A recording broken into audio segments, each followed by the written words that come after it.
website, nickschwartzman.com, and you'll find my full arrest record, which I'm proud of. I don't hide it. By the way, I was not arrested at the March in Washington 51 years ago, but I was there as a participant. In terms of building civil disobedience, we need to have more people out there. We need a rolling civil disobedience. That's why I referred to Moral Monday in DC. That we have an example of a really inspiring movement headed by Reverend William Barber, who came and spoke at here at Union Temple Baptist, and we can build this movement to a level that now we can't even conceive of, because I think the moral issue is at the center. The moral issue, the ethical issue is at the center. The moral issue is at the center. Then, if that's the case, how would you rank the statehood among the District of Columbia's priorities? Well, I would certainly rank it very high up. But that question is a little bit complicated, because the question is how we achieve this goal. And here I think I bring something a little different to the past stated shadow representatives and senators. I bring a history of struggle around economic, social, and environmental issues. And that, I think, is crucial to building a statehood movement. That's what Moral Majority does. They connect the issues, they connect the dots, and they build a united movement. That's what we need. We need a united movement with people from Empower DC, One DC, all of the groups that are organizing people for their basic human rights. This is a human rights struggle. Strauss, where does DC statehood rank among the priorities for the District of Columbia? DC statehood should be our top priority. When you're not treated equally in your own country, that should be the overriding concern amongst every resident of the District of Columbia. If we were to achieve statehood, when we achieve statehood, it would be the catalyst of financial reform, erasing the structural imbalance, and with it, the freedom that comes from statehood. And let me also add a fair share of federal appropriation, because we pay a lot of federal taxes. We want to get those back. And when we achieve statehood, the economic benefits will be significant, that we can begin to tackle all of the other priorities, be that addressing greater need for affordable housing, providing better health care for our citizens, improving our education system. All of these other issues will be advanced by achieving DC statehood. So I consider it our top priority, and I'm going to work to make sure other elected officials see it as a priority that it needs to be. And finally, David Schwartzman, this final question. It's a big paragraph and it's a very little question. The changing demographics in the District of Columbia, David Schwartzman, how would that affect your role as shadow senator for the District of Columbia, and how would you engage the new demographic? Well, of course, we have to recognize the realities of the changing demographics, and also the impact of gentrification, who it's hurt. It's even hurt many of the people that have taken advantage of gentrification because they can't afford to live in the rents are too high. So I would say that the challenge here is to fulfill this unfulfilled agenda of the civil rights movement. That was going back to the March on Washington. Statehood is that. Achieving statehood is achieving an unfulfilled part of the civil rights and human rights agenda. We need to do it fast, and I think I am committed to reaching out to all the whole community, and many of the young people are very progressive, and I think we can, that moving in, we can reach them, as Eugene Perrier has. Strauss, finally, does the changing demographic mean, how would you engage the changing demographic, and or does that mean an accelerated pace for the potential DC statehood? does. The most striking thing about the changing demographic is the outstanding growth that we've had in the population of the District of Columbia. 83,000 new residents just this past year alone, making it one of the fastest growing metropolitan areas in the United States. And these new residents who are coming aren't coming here because of the federal government presence. They're coming here because of the new economy. These are not government workers. You ask these new residents what they do. They're in information technology, they're in web design. They didn't come here for the federal presence, but they're making this a dynamic city that is less federal and more unique. I was surprised when Forbes magazine named DC one of the coolest places, the coolest city in the United States. I've never necessarily considered Forbes to be the guardians of what's cool or not, but I think that they're onto something, that there's new energy in this city. And as we look at things like the FBI and federal agencies relocating out and dynamic commercial projects moving in, we see that we can sustain ourselves economically. We need to tap this new energy and make that part of our movement. David Schwarzman, Paul Strauss, candidates for U.S. Senator, thank you very much for being with us.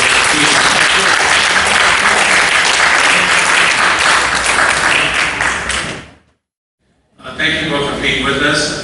We would invite you both to give a 2-minute opening statement for your candidacy for U.S. House of Representatives. We'll start with you, Franklin Garcia, and then Joyce Robinson Paul. Okay, thank you so much. Thank you. I want to thank the organizers for putting this together. This is a wonderful venue. Actually, the first time I've come out inside, believe it or not, after living in Washington for more than since 1980.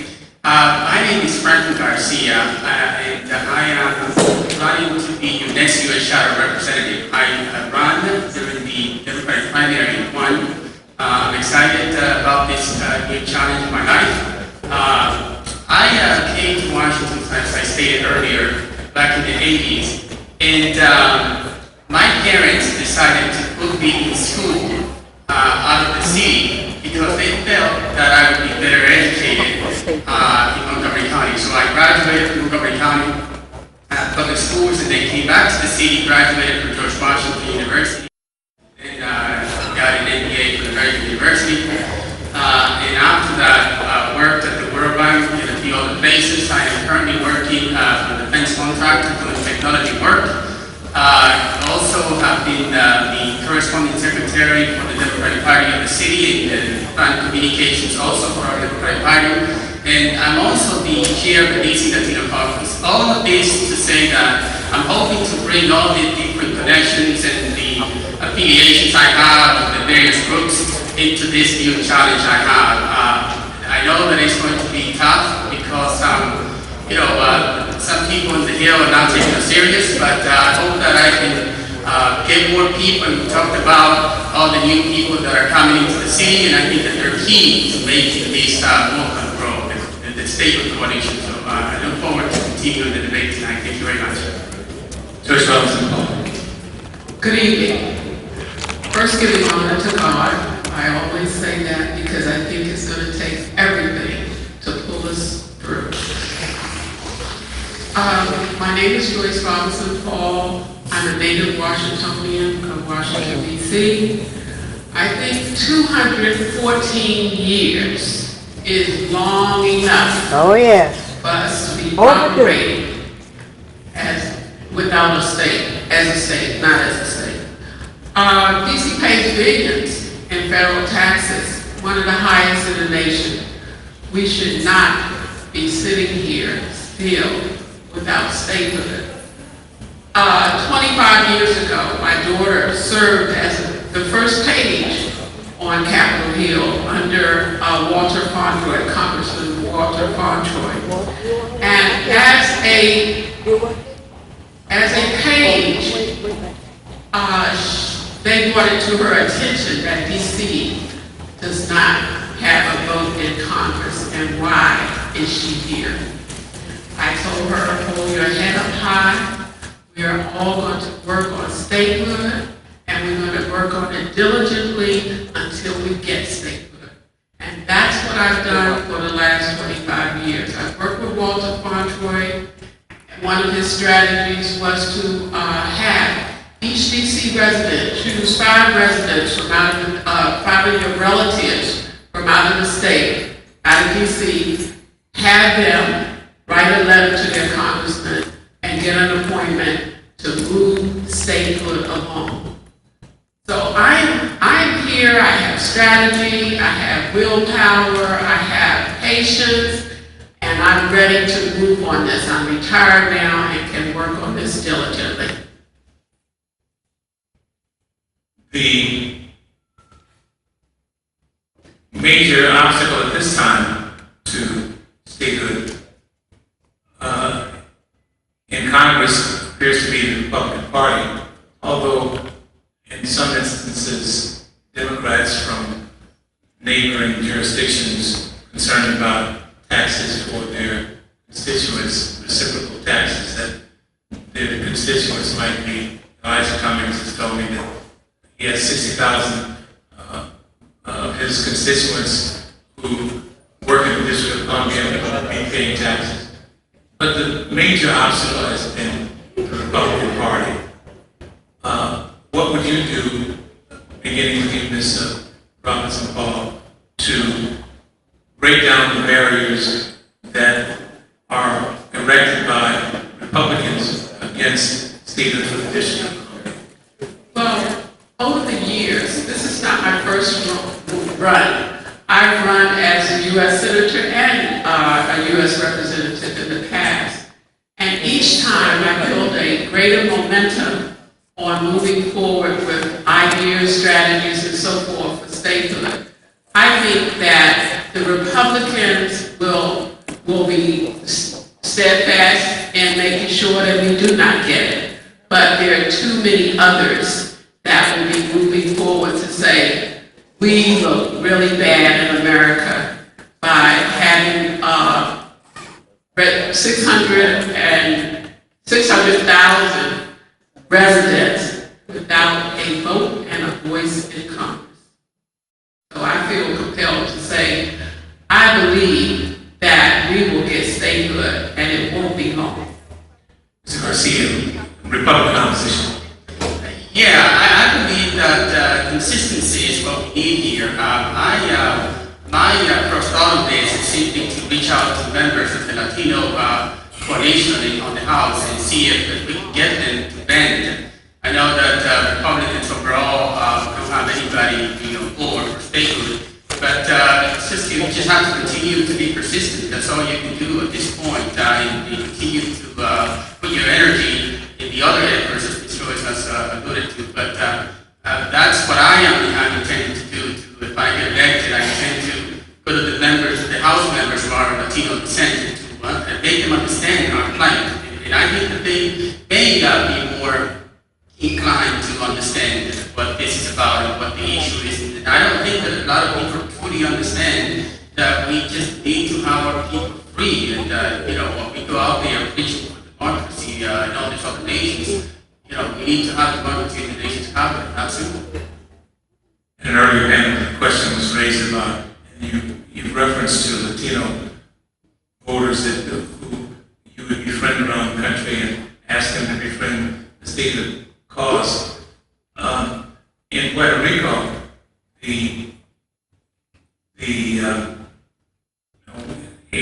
considered a Republican-friendly jurisdiction. The question was raised: why doesn't Puerto Rico support DC statehood? Are there not just pockets, but are there areas of significant Latino influence? Florida comes to mind, Texas comes to mind, which are clearly Republican strongholds, where Latinos might become influential in supporting statehood for the District of Columbia. That's right, and that's exactly, I think, the way to go about this, getting to the Republicans. I think Puerto Ricans at one time did have some type of referendum, and popular-wise, I think they wanted statehood, from what I understand. And I think the former governor, also a Republican, also gave the statehood. And so, I'm thinking that that's what you do. You go into those members of Congress that can somehow assimilate more closely with our climate. And I think that the Latinos are, I don't know of any other constituency group that can understand it more, because we're disenfranchised in many ways. And so I'm thinking that they need to understand that DC should be at the table for representation in the U.S. Congress. Special Officer Paul, you're a state Green Party representative. What about Greens around the country? And we don't have a whole gugabs of Greens in elected offices, but then there are pockets in Vermont, New Hampshire, wherever they are, Oregon, Washington State. What about Greens around the country supporting the issue of statehood for the District of Columbia? I've been a Green Party member for about 10 years, and during that time, we have elevated the amount of Green Party members who have rallied for statehood. When we first started, it was about green plants and a few other things, but we moved toward the issue of statehood for the District of Columbia. So I think we're moving in a direction of education, very important. I'm Vice President of Stand Up for Democracy, and as a representative of that organization, we are out and about everywhere trying to make a difference in the city for statehood. So it's not just the Green Party, we're going about every party, every agency. I have bowlers for statehood, I have civic associations for statehood. We're just mounting a large effort, and we were able to. Thank you for respecting the time. Civil disobedience, you may continue. Civil disobedience, is that in effect a proper and or effective tool for advancing the cause of statehood? Yes, I think it is. It is very important. The struggle can't be solved by a few educational teach-ins and things of that nature. We've got to get out there. We have to go on up to the House, up to the Congress, and say, let them know in large droves. I just recently looked at the Chinese movement, and I know that we could get hurt, we could get arrested, we could get a lot of things, but for something that's right, something that's real, we need to do civil disobedience, and we need to make sure that we are committed fully in this movement for statehood and to free DC. Dr. Norcia, civil disobedience. Well, certainly, yes, it's been very effective in the past, and so I certainly think that we need to use all the tools we could possibly use. I also think that it can't be just about you elected officials getting arrested. I think that you need to build that coordination that sends a message, when you do engage in civil disobedience. But without a doubt, all the tools that we can use, we should put them at our disposal. Mr. Garcia, a question from an audience member cites your considerable public relations skills with the complaint that one of the problems the statehood movement faces is the lack of effective press operation. What would you do with regard to raising the profile of the statehood movement? Well, I'm hoping that, in fact, I started broadcasting a TV show, DCTV, and I'm hoping that every segment I do, I include the keys on DC statehood. And so I've been doing this for many, many years, and just recently became more formal, a formal way of doing it. And so I'm hoping that that's one tool that I use to reach out and increase visibility for our fight. Because I think, as I go around, I tell people when I'm running, a lot of people don't understand what this is. Aviation did a show a few days ago, and they had no idea what I was talking about, nor would they understand how to decipher this shadow situation. So I think it's about information, and then people know where we are. And I think once we get people to understand where we are, I think we'll get a lot more people to come in and join our coalition. I really believe that. First Robert Paul, raising the public profile of the DC statehood movement. One of the first things that we did was we started meeting with Congresswoman Eleanor Holmes Norton, because we were still in a vacuum of voting rights, one vote, and statehood. When we finally were able to convince, and this is after 4 or 5 meetings with our Congresswoman, that we can go back, we can go forward, and then we can go 3 steps backward with voting rights, because we have a situation where any congressperson coming from the United States of America could snatch our vote out of the committee, snatch us away from moving forward. So statehood, we found that statehood was the key. Now, the other thing is making sure that we have our city council and our mayor on board, because they have to provide funds to make this possible, to move this movement. Chris Robinson called the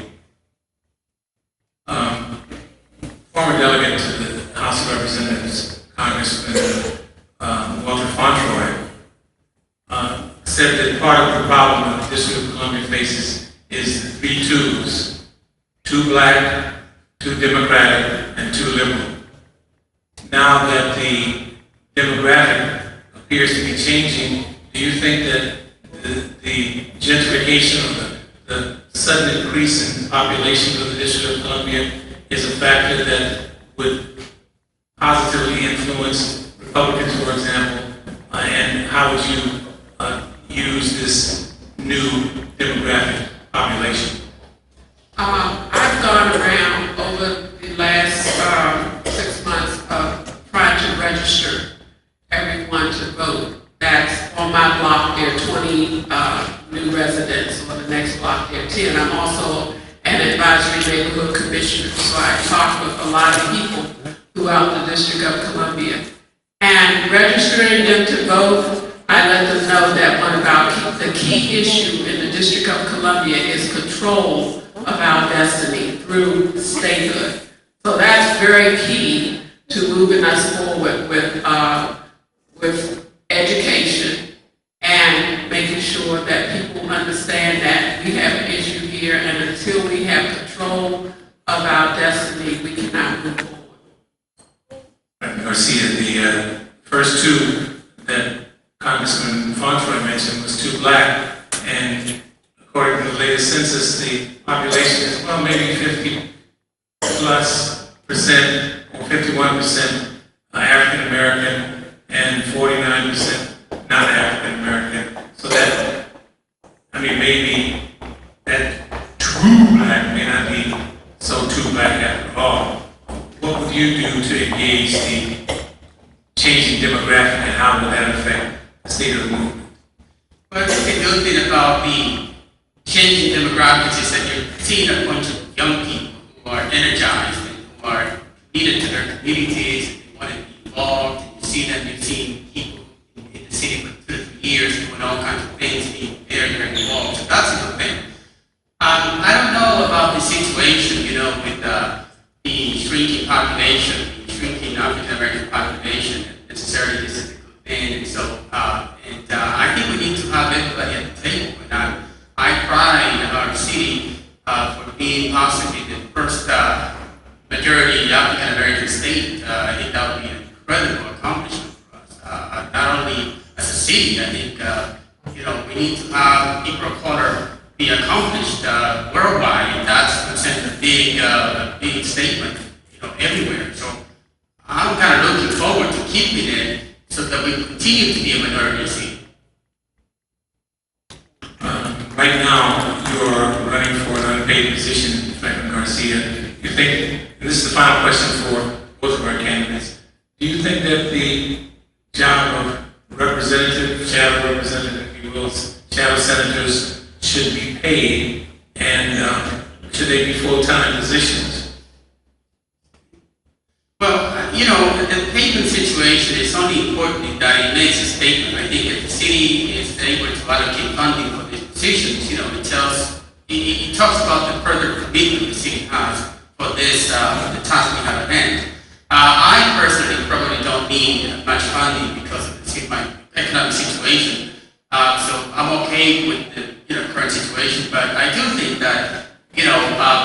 the position will become more competitive, and hence we'll probably get better candidates to run for the position. And also, again, it just sends a very strong statement that our city is very committed to statehood when it funds the delegation. So I think that's important. First Robinson, Paul, you have indicated that you're retired, and I know we're grateful that you decided to remain in the district rather than go live on your estate in Bimini. And I'm teasing, of course, but what about the issue of pay for the position that you see? Well, I've always said equality means that I step up to the Congress and say, these two positions and Congresswoman Norton already gets paid, but these positions should be a part of the United States payment. So my thing is, I'm not asking the district for nothing. I think I should go up to the Congress and say to them, we deserve equality. We deserve to be paid like every other senator and House rep.